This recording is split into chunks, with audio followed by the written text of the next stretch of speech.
오늘 우리가 15장에서는 크게 두 단락으로 나눠져요. 크게 두 단락으로 나눠지는데 오늘 우리 나눠드린 그 문제에 보면 1번서부터 4번까지가 있고 그리고 5번서부터 7번까지 이렇게 반쪽으로 나눠져 있잖아요. 이게 반으로 나눴다고 보아지시면 돼요. 그래서 성경의 15장에서는 바울이 로마 교회에 하고 싶은 이야기, 아니 해야만 했었던 이야기의 절반으로 나눠진 다른 내용으로 되어 있다. 이렇게 여러분들이 보시면 돼요. 그래서 전반전에 보면은 1번부터 4번까지 보면은 믿음이 약한 자를 기쁘게 하라는 것이 총 주제가 되어져요. 믿음이 약한 자를 기쁘게 해줘라. 누가? 믿음이 강한 자는 이라고 하는 부분이에요. 그래서 오늘 그 부분을 좀 한번 우리가 같이 한번 이렇게 살피면서 좀 이렇게 공부를 해 나가도록 하겠습니다. 그 믿음이 약한 자를 기쁘게 하라고 하는 부분에서 가장 중요한 단어가 있다면 약점이에요. 약점. 약점이라는 단어를 여러분이 좀 기억을 해줬으면 좋겠어요. 그래서 지난 시간에는 의견과 그들 생각에 대한 믿음이 약한 자들을 받아주라고 하는 건데 여기서는 약점을 받아주라고 하는, 그래서 이건 약점이 중요한 단어입니다. 여러분 약점이 왜 이렇게 중요하냐 하면은요, 이 약점이라고 하는 것은 사람을 살리기도 하고 죽이기도 하고, 자기 자신이 약점을 가지고 있는 사람은요 그 약점이 발각되지 않으면 살아가요. 근데 약점이 누구에게인가 발각되어지면 그 약점은 그 사람의 생명을 담보로 하여 괴롭히기도 해요. 심지어 죽이기도 해요. 대표적인 정치인이 있어요, 우리나라에. 그래도 한때는 참 뭔가 신선한 충격을 주셨던 분이죠. 그 무슨 바위죠? 이렇게 얘기하면 어느 정도 나올 텐데, 경상도 무슨 바위? 그 노무현 대통령 부엉이 바위? 예, 그 뭐 바위가 그렇게 중요하진 않고요. 예, 근데 그분이 참 저는 그냥 인간적으로 볼 땐 참 괜찮았던, 개인적 인간적으로 보면 참 그냥 솔직하고 좀 쿨하고 그리고 그냥 좋은 점도 있었다, 그렇게 뭐 나쁜 점이 있었다는 건 아니고요. 왜 이렇게 얘기를 하냐면 또 난 안 좋아하는데 이렇게 생각하는 분도 있을 수 있을 것 같아서 생각이 다르기 때문에 저는 개인적으로. 근데 그분이 자살을 했잖아요. 자살을 한 것은 굉장히 충격적이죠. 일국의 대통령이었는데 그 대통령을 하셨던 분이 바위에 떨어져서 자살을 했다라고 하는 것, 이건 굉장히 충격일 수밖에 없어요. 근데 그분이 자살한 이유가 약점이잖아요. 약점. 그분이 대통령에 그만두시고 나서 그분의 약점을 붙들고, 그래서 전 국민이 보는 TV 방송을 통하여서 버스에 타가지고 이 법정으로, 검찰청으로 올라오는 그런 광경 다 뉴스에 보여주고, 그분이 사실은 그런 인간적인 어떤 굉장한 자괴감이나 어떤 그러한 참 비통한 마음이 금할 수 없었을 것이다는데, 그렇게 되어진 게 한마디로 약점이에요. 그 약점을 잡은 거죠. 그 뭐 아내가 됐던 자식이 됐던 그가 본인이 되었던 그 약점을 잡고선 약점을 가지고 잡아당기니까 그냥 자살한 거예요. 근데 그거는 그 노무현 전 대통령뿐만이 아니고요, 우리 주위에도 많아요. 그 약점이라고 하는 거는 그렇게 아주 자신을 아주 위태롭게 하는 내용을 가진 것을 약점이다, 그렇게 이야기해요. 그러니까 위태로울 정도가 아닌 건 약점이라고 말하기엔 좀 그래요. 그러나 약점의 강도는 있지만 약점이란 그런 것이다 라고 하는 거예요. 뭐 다 인간이 약점이 있을 수 있죠. 있을 수 있는데 약점이 감추어진 또는 약점을 덮어주는, 뭐 이렇게 그냥 모르는 척하는 이런 것들도 있을 수 있겠죠. 그건 참 다행인 거죠. 그러나 약점을 딱 잡아가지고 한다면 이거는 마치 맹수가 목을 물고 있는 것처럼, 사냥에 하는 그 짐승의 목을 물고 숨통을 조여가는 것 같은 그런 거예요. 이것이 뭐 약점이다. 근데 이런 약점이라고 하는 것이 이게 교회 안에도 있다는 거예요. 인간 관계 속에도 있어요. 부모와 자식 간에도 있을 수 있지만 부모와 자식 간에 좀 적어요. 근데 있을 수 있는 게 가족 간에서 부부 관계는 약점이 있을 수 있어요. 약점을 잡고 그냥 그 약점을 괴롭히는 사람도 있어요. 그런가 하면 친구 간에도 있고 사회적인 관계도 있고 모든 게 있어요. 약점이 있는 사람은 살아가는 게 재미가 없어요. 삶의 의욕이 상실되어져요. 근데 교회 안에서도 그렇다면 약점이 있는 약점이 없는 이가 약점이 있는 이의 약점을 보고 그 약점을 잡고 그를 괴롭힌다면 그러면 그는 죽을 수밖에 없어요. 무엇이 죽음일까요? 무슨 죽음을 이야기할까요? 영혼의 죽음이에요. 교회는 인간사의 이런 육신적인 이야기는 그건 두 번째고 아주 먼 이야기예요. 가장 중요한 건 영혼 구원이에요. 영혼을 구원하자고 주님이 오셔서 십자가에서 돌아가시기까지 하셨는데, 그런데 그분이 그렇게 한 그 영혼을 우리 인간들이 그의 허물과 약점을 잡고 그것 때문에 교회에서 더 이상 믿음의 생활을 할 수 없게 하고 떠나게 하고 그 영혼이 상처받고 영혼이 구원받지 못하는 길로 갈 수도 있다는 거예요. 바로 그 부분을 지금 오늘 이 성경은 다루고 있어요. 그래서 믿음이 약한 자를 기쁘게 하라라고 하는 제목은 그런 의미입니다. 자, 첫 번째, 믿음이 강한 자는 약한 자를 어떻게 하라고 하셨는가? 어떻게 하라고 하셨을까요? 한번 읽어보실까요? 시작. 아멘. 하나가 나왔어요. 마땅이라는 단어도 중요하죠. 마땅히. 이건 해야 하는 거예요. 당연한 거예요. 당연히 그렇게 하라는 거예요. 마땅하다는 거예요. 그것이 특별한 게 아니라는 거죠. 별난 것도 아니에요. 이건 당연히 우리 믿음이 강한 자라고 한다면, 믿음이 강한 우리는 믿음이 강하다고 한다면, 그러면 믿음이 강함의 반대는 뭐예요? 약함이죠. 그러니까 믿음이 약한 자들은 무엇이 있기 쉽다는 거예요?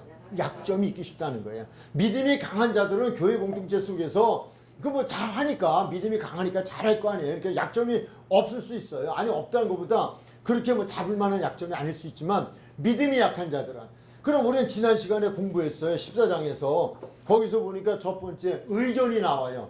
믿음이 약한 자들의 의견을 받아들여라 라고 했잖아요. 그러니까 그 의견이 교회 공동체 속에서 세상에 살던 사람들이 교회에 들어와서 이제 처음 믿음 생활하려고 하는데, 세상의 방식이잖아요. 세상의 방법이잖아요. 세상의 방법과 방식에 의하여서 뭘 회의를 하면 손을 들고 뭐 이렇게 한번 할 수 있잖아요. 근데 그게 교회 공동체 속에서 그렇게 하면 안 되는 게 있어요. 민주주의가 아닌 신본주의니까. 근데 그걸 가지고 또 그냥 공격하면 안 되잖아요.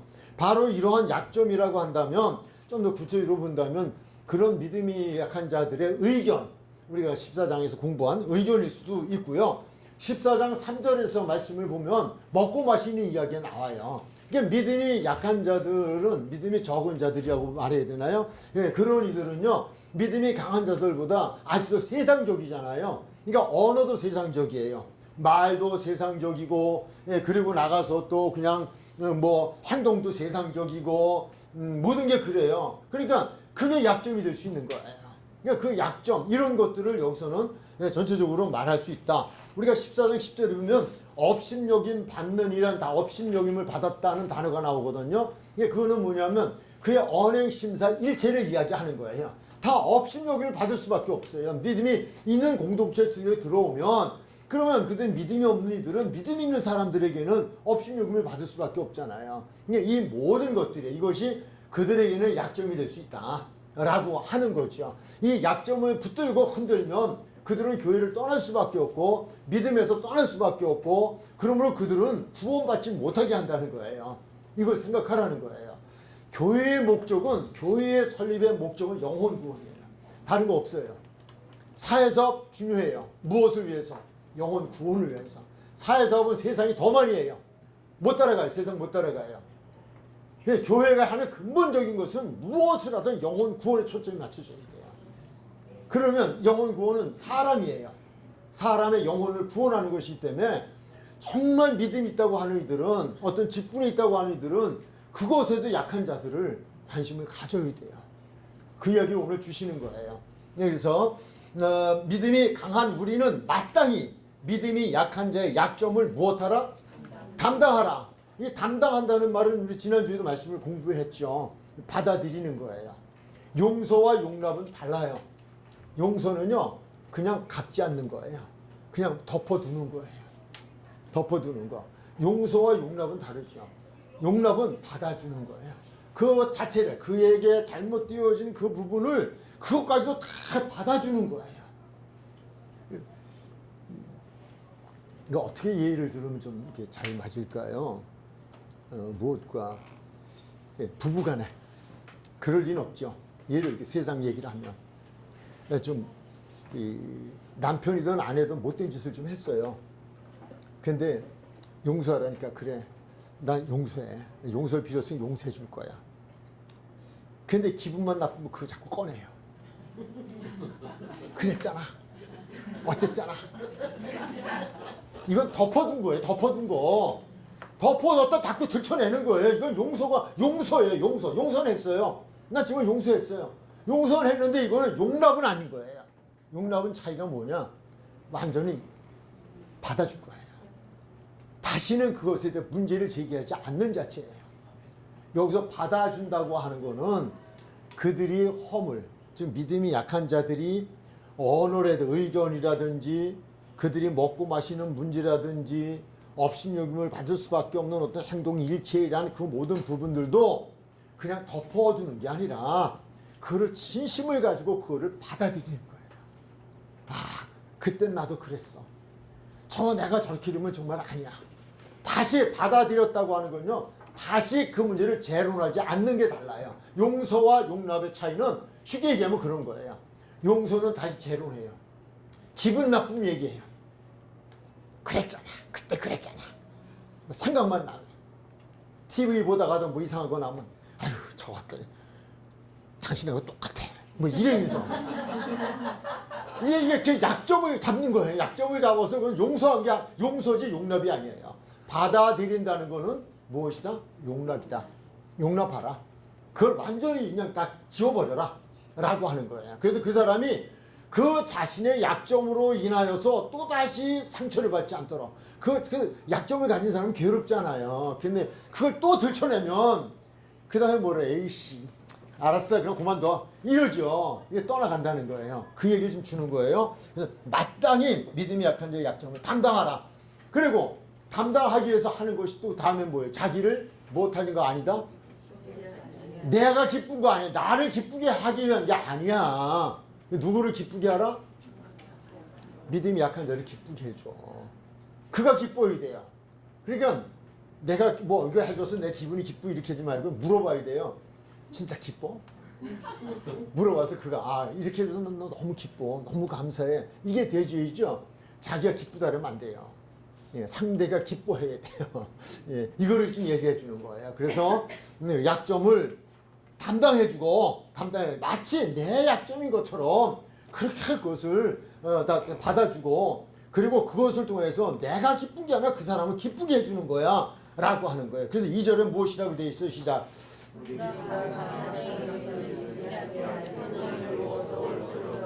기쁘게 하되 단서가 붙었어요. 선을 이루고.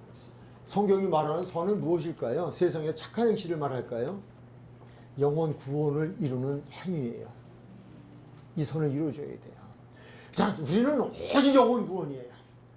오직 영혼 구원. 오직 영혼 구원. 이건 그냥 우리 주님이 이 땅에 오신 목적이고 우리가 주님을 믿고 우리가 믿은 목적이 그것이고 주님이 우리에게 바람의 목적이 그거예요. 뒷부분이 이제 나와요. 그리고 덕을 세우도록 하라. 이게 덕이 돼야 돼요. 이거 덕이 안 되면 안 돼요. 이런 부분이에요. 약한 자를 기쁘게 하는 것은 무엇이라고 하셨는가? 라고 하는 거예요. 누구 무엇이라고 했을까? 라고 하는 것. 1절, 2절 다시 한번 볼까요? 그 약점에 대한 부분 제가 설명을 좀 했죠. 거기서 우리는 자신을 유태롭게 하는 그런 내용이다 라고 했어요. 7절로 가봐요. 7절 시작.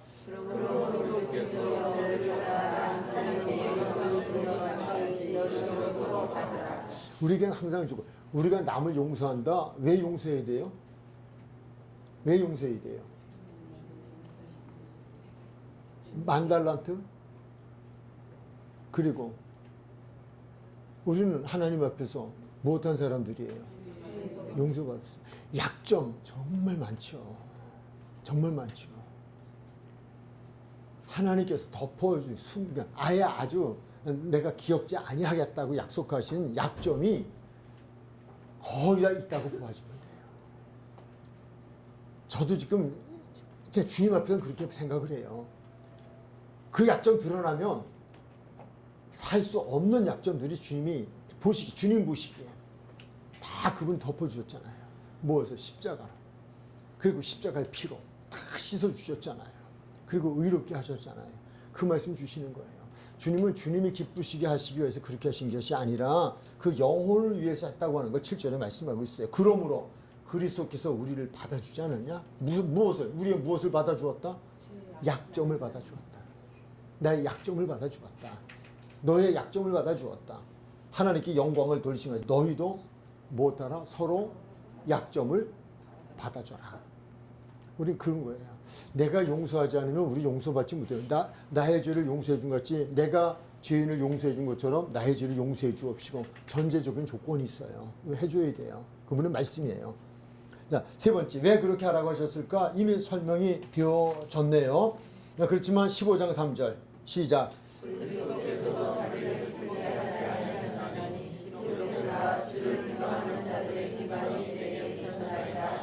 여기서 주를 비방하는 자들의 비방이 내게도 미쳤다는 얘기는 내게가 누굴까요? 거기서 이야기하는 내게는 누굴 이야기할까요? 바울이에요. 주님을 비방했던 비방이 내게도 비방이 있었다는 거예요. 근데 그 비방이 정당한 비방, 올바른 비방은 아니었어요. 그러므로 우리는 비방하지 말라는 거예요. 그 말씀 주신 받아들여라 라고 하는 것. 예, 거기도 뭐 제가 지난번에 그 과점을 내드릴 때에 용서와 용납에 대한 부분도 좀 제가 이렇게 기록을 해드렸던 것으로 생각이 되어져요. 참고하시고요. 네, 우린 주님이 나의 약점을 주님만이 아시는 나의 약점을 다 받아주신 그분 생각하면요. 우리가 상대적인 인간과의 관계 속에서 주어지는 상대적인 약점도 아니에요. 그렇게 보아주면 돼요. 우리 그 약점을 우리는 받아줘야 돼요. 그렇게 하려면 어떻게 해야 한다고 했는가? 4절로 6절 시작. 무엇인지 전에 기록된 바는 우리의 교훈을 위하여 기록된 것이다. 누구를 위하여? 우리의 무엇을 위하여?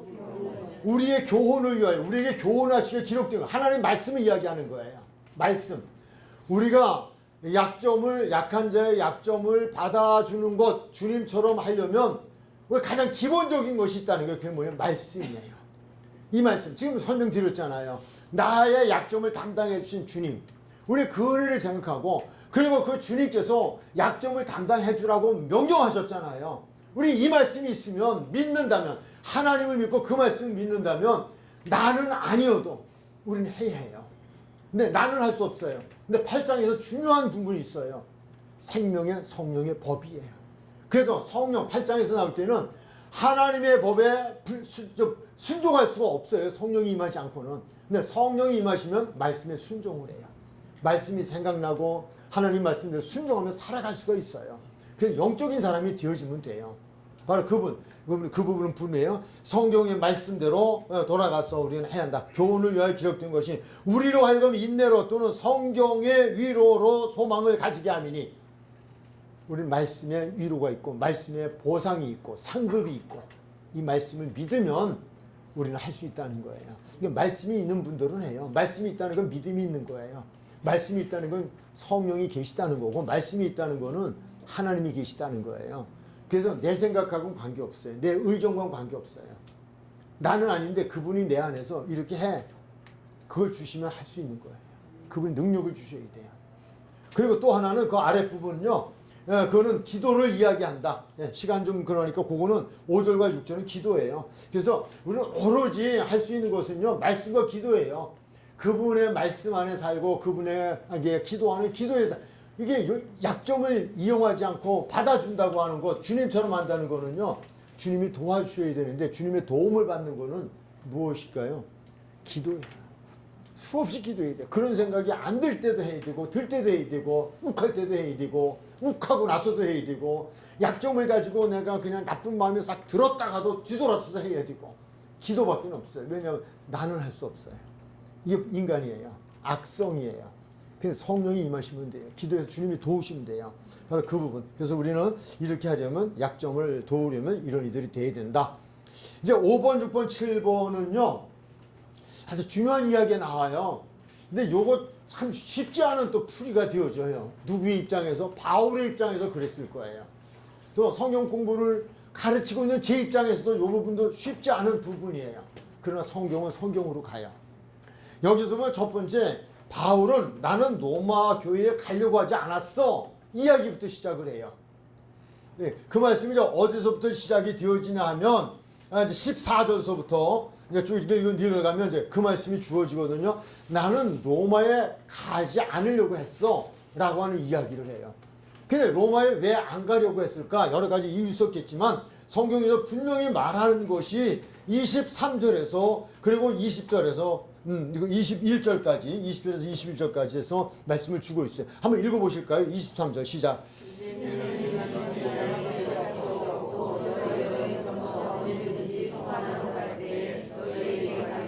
예, 가려고 하는 마음은 있었어. 그런데 내가 가지 말아야 되겠다고 생각한 이유는 이거야. 그러면서 20절과 21절에서 말하고 있어요. 자, 한번 읽으실까요? 시작.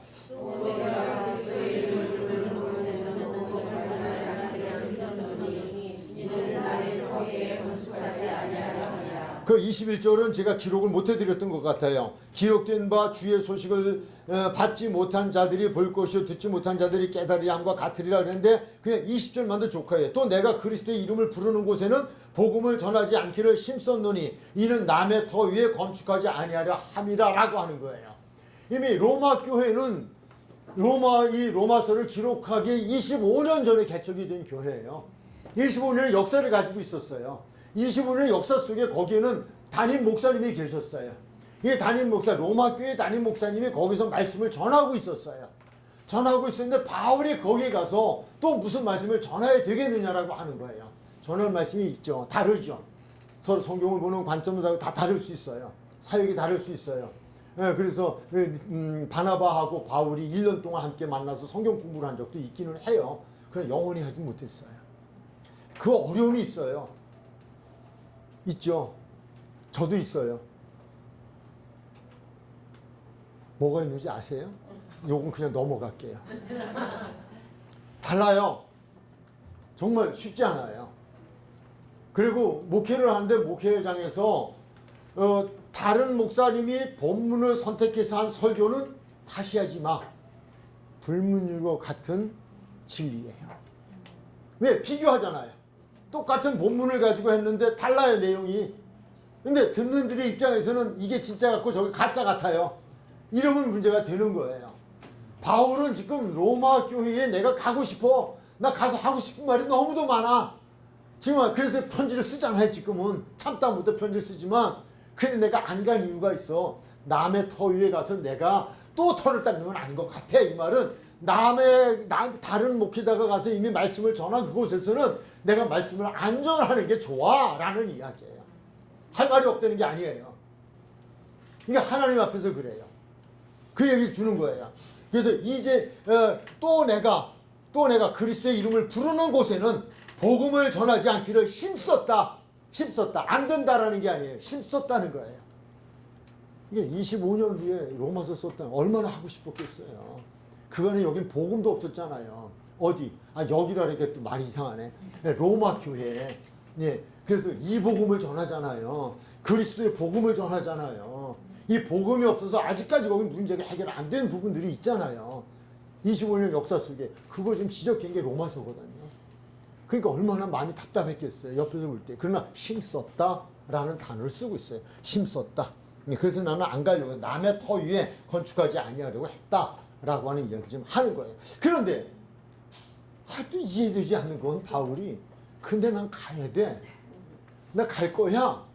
이 얘기. 아니 안 가야 된다고 했으면 안 가면 되지. 또 뭘 가야 되는 이유가 뭐냐 이거예요. 근데 그것도 또 중요하죠.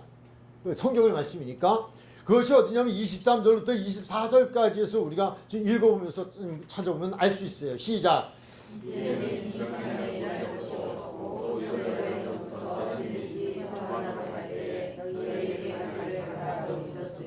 24절.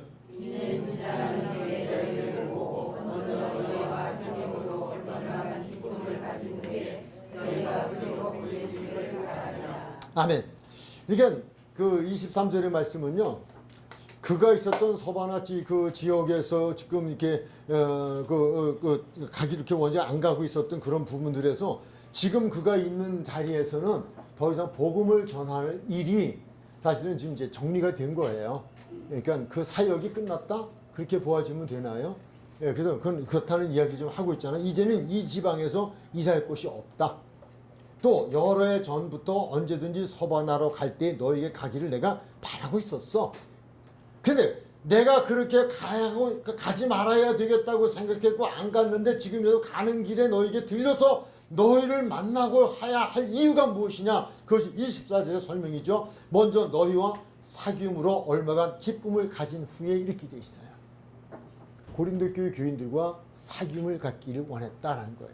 이거는 세상적인 사교를 이야기하는 건 아니에요. 말씀을 통한, 주님 안에서 말씀을 통한 서로 사귐의 시간을 갖는 거죠. 그거를 지금 이야기해 주는 거예요. 그런 사귐을 가진. 근데 이렇게 그들을 만나서 말씀을 함께 나누면서 사귐의 시간을 갖기를 원했는데 이 사귐의 시간을 갖기를 원한 이유가 있어요.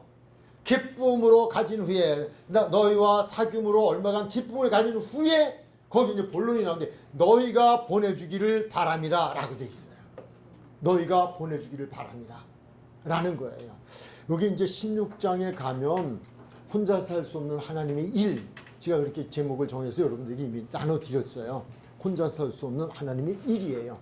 근데 사도 바울은 원래 자비랑 선교를 하시는 대표적인 분이죠. 천막을 만드시기도 하고 천막을 만들어서 자비랑 선교를 해요. 근데 우리가 16장에서 보면 36명의 이름이 나오거든요. 36명의 이름이 나오는데 그렇다고 해서 그분이 항상 천막을 가는 곳마다 만들어 팔아서 그걸 돈으로 해가지고 돈으로 현금화해서 목회해서 했던 건 아니에요. 선교했던 건 아니에요. 그러기엔 제한적이었어요. 그에게는 36명이라고 하는 등장하는 이름들이 뒤에서 다 도와주고 있었어요. 물심양면으로 도와주고 있었어요. 감옥에 들어갔을 때도 사람을 보내줘서, 우리나라 감옥과 다르죠. 우리가 생각하는 감옥과 가택연금이에요. 쉽게 가택연금. 울타리 밖으로 못 나오게만 가둬놓는 거예요. 가둬놓으면 거기에는 누구도 들어가서 정해준 법에서 정해주는 사람은 들어가서 도와줄 수 있었어요. 그렇게 그걸 돕는 자들이에요. 그렇게 생각을 하시면 돼요. 그래서 먼저 너의 사귐을 가진 후에 너희가 그리로 보내주기를 바람이라. 어디? 서바나로. 내가 서바나에 갈 때라고 했거든요. 가고 싶은 곳이 서바나예요. 근데 무엇하러 갈까요? 생명 걸고 복음 전하러 가는 거예요. 그러나 고린도는 내가 복음을 전하기 위해 가는 건 아니다는 거예요. 왜? 거기는 이미 복음이 들어가 있고 복음을 전하는 의가 있으니까. 그러나 서바나에는 복음을 전하는 의가 없어요. 거기는 선교로 가야 돼요. 선교는 말씀의 선교예요. 말씀을 전하고 영혼을 구원해 가야 돼요.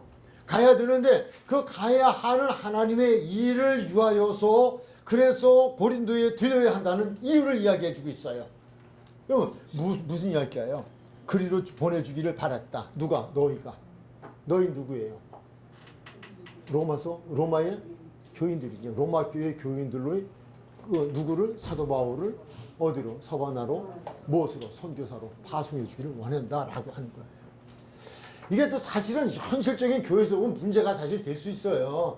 이거核심 가지고 들어가서 성도도 성경 공부한다고 해놓고서 이렇게 또 마음 사로잡아가지고 쏘곤해가지고 그냥 나 선교사 할 건데 도와줘. 이렇게 되면 이건 문제가 돼요. 예, 그러나 그 시대 속에서는 바울이 다른 일이 없었어요. 그리고 그렇게 한 걸 좋겠다고 생각을 한 거예요. 그래서 후원자가 필요하다. 그 후원자가 너희가 되어줬으면 좋겠다라고 하는 거예요. 그러면서 15장 28절에 보면요. 그러므로예요. 그러므로는 위에 설명이죠. 그러므로 내가 이 일을 마치고 열매를 그들에게 확증한 후에 너에게로 들렀다가 서바나로 가리라 라고 하는 거예요. 이제 서바나로 가기 전에 로마 교회를 들리기로 작정했다라고 하는 것을 이 로마서를 마지막 정리하는 마지막 부분에서 이야기를 해주고 있어요. 그런데 그 다음에 말씀에 바울이 로마로 갈 때에 이 고린도 교회 로마로 갈 때에 이 로마 교회 갈 때 무엇을 가지고 간다고 그랬어요. 무엇을 가지고 간다고 했을까라고 하면 그것은 무엇일까 하는 거예요. 29절 시작.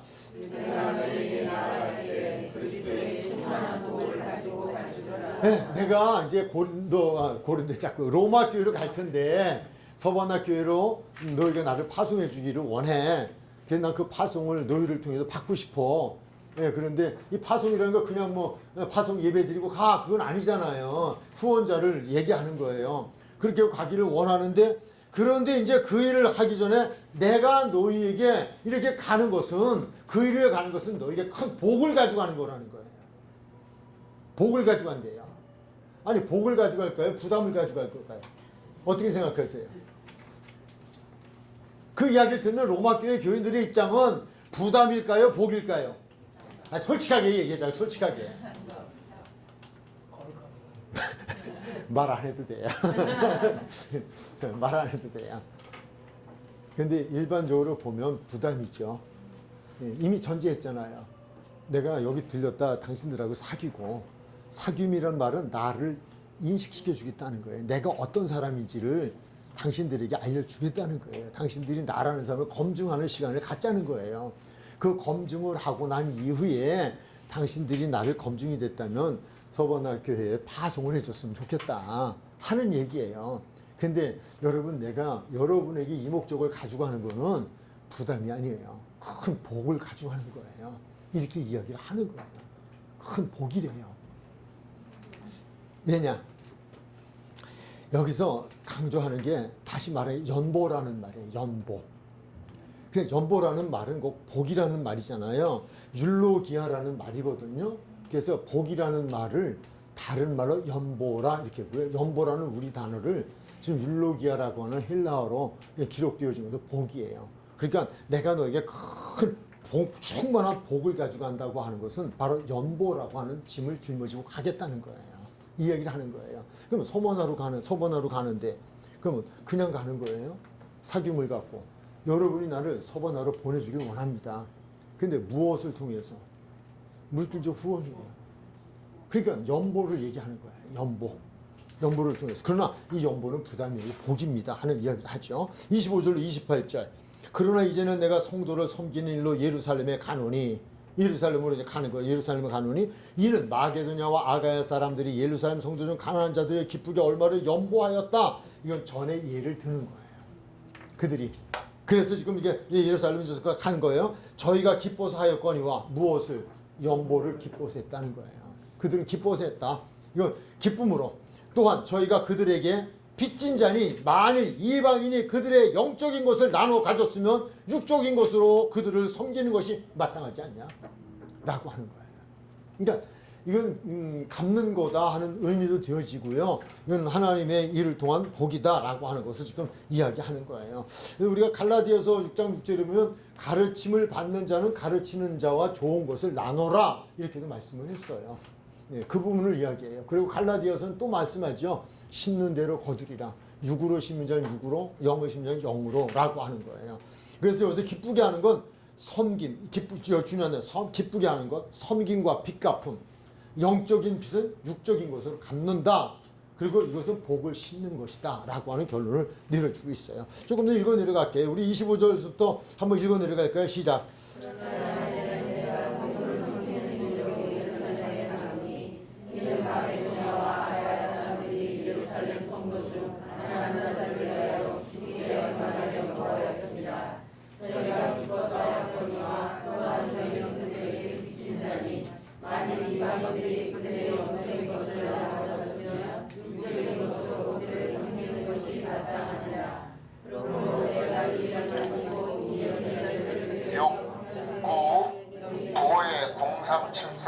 이동주차 바랍니다.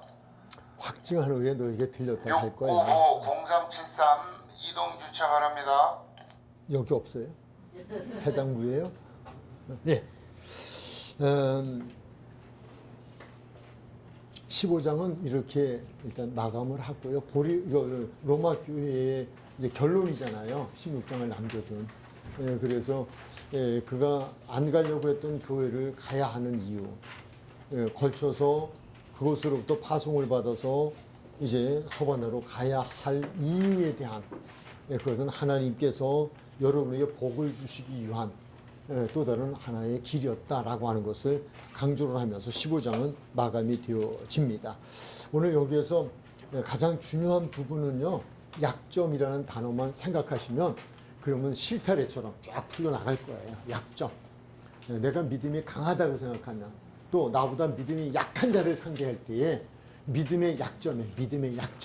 그러니까 교회에서 비방할 게 없죠. 약점을 담당하는 건 비방이 안 되잖아요. 뭐 의견에 대한 약점, 또는 그에 대해 먹고 마심에 대한 약점, 행동 일체에 대한 약점이 있더라도 그들은 믿음이 약한 자예요. 그걸 생각하시면 돼요. 또 하나 생각은 영혼 구원이에요. 영혼 구원. 주님이 영혼을 구원하시기 위해서 그분을 내 곁으로 보내주셨다. 나와 만남을 주셨다. 우리 교회로 보내주셨다. 내 삶의 자리로 보내주셨다. 우리 주님을 생각하면 감사할 것밖에 없어요. 그리고 그걸 담당해 주는 게 기쁨이고 소망이 되어진다는 거예요. 예, 그렇게 하면서 이제 더 성숙한 성도로서 주님의 사업에 내가 어떻게 동참하고 살아나가야 할 것인가에 대한 것이 오늘 15장의 전체적인 내용입니다.